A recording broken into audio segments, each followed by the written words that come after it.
then it's welcome to the show. Don't ask any questions, just go with the flow. Make as much money as you can, and try your best not to get broke. Copy everything you see on the TV, from the hairstyles to the clothes, and don't think too often, just do exactly as you're told. And if you ever get confused, then just turn towards the alcohol. You still hear your thoughts, then just turn up the radio as you learn to live a lifestyle of drugs, sex, and rock and roll.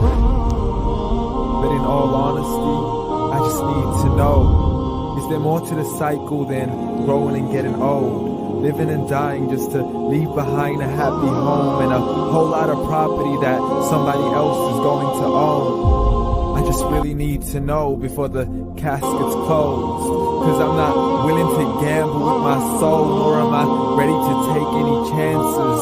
These are just simple life questions, and I'm just searching for some answers. Like, what are we doing here? And what is our purpose? How did we get here, and who made us so perfect? And what happens once we go, or is this world all really worth it? Questions we don't answer because apparently we don't really have to. There's no purpose to this life, and our existence is merely natural. Then in that case, please let me ask you, did you create yourself, or was it somebody else who had fashioned you? Cause you're a being that's impeccable, faultless and unparalleled. You're a product of supreme intelligence, and I'm merely being rational.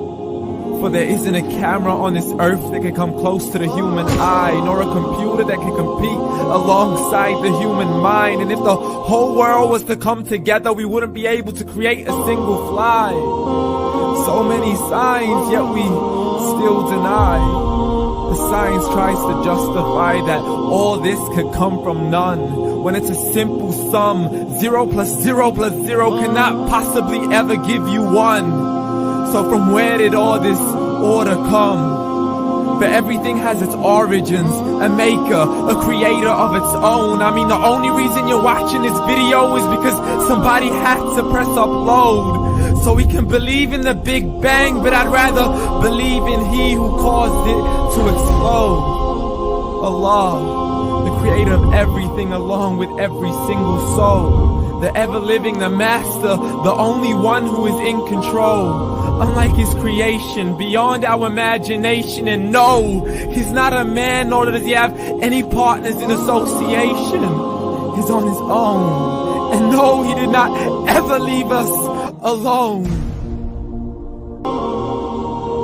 Just like every manufacturer, he left us with an instruction manual. The Quran and Islam, and I'm sorry to jump to conclusions, but it's the only one possible. The only definition of God is the one and only supreme being. It's logical, a book with 0 contradictions, with miracles that are both scientific and historical, all revealed over 1400 years ago, like the detailed description of the human embryo. The descriptions of the human embryo in the Quran cannot be based on scientific knowledge in the 7th century. To the mountains as pegs holding firm the earth below, and the 2 seas that don't mix in a complete separate flow. To the planets in orbit, alternating night and day as they stay in flow. The expansion of the universe and the creation of everything from H2O. To the stories of the past and the preservation of Pharaoh. To identifying the lowest point in the land where Persia defeated Rome. The gushing fluid that created man in the glands between the ribs and the backbone. And not a word has changed, it's still the same. So please explain how all this was known over 1400 years ago.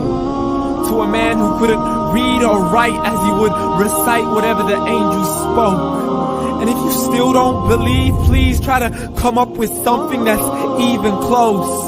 But you can't, so we took God as a mockery and his messengers as a joke. Muhammad could not read or write.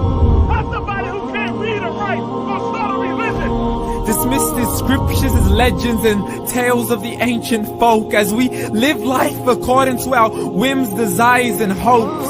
saying this life is the only home we will ever know. We will live then die, then simply turn to bones. YOLO! Correction.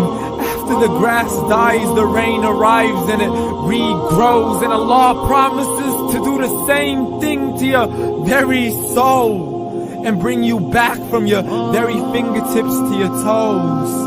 As the all-seeing supreme being watches us so close, and we are surely being tested in our wealth, our health, and our self, and everything that we've been blessed with.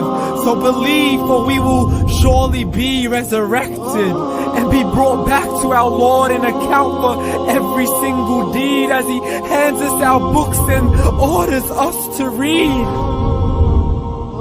From the bad to the good and everything in between. You yourself are sufficient for your own accountability, so don't be mad at me. You are the one who thought He wouldn't come back to me. I gave you a whole life long to search after me, but you were busy in all that which was temporary, so read. And glad tidings to all those who believed, and if you disbelieve, read. And don't let that day be the first day you find out what your life really means. Read.